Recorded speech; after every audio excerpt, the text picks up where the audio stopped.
gạt bỏ. Em phải biết một điều, không phải muốn làm ngay cái việc chị muốn ánh sáng thế này thế kia nhưng mà họ không cho. Rồi là chị muốn bay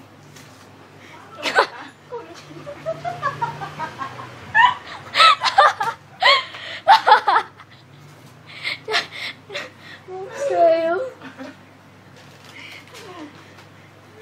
tức là chị chỉ được làm ở một cái mức nào đó thôi.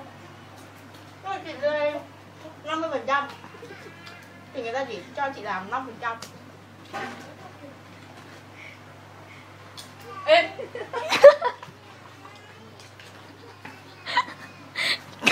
Get out. Get out.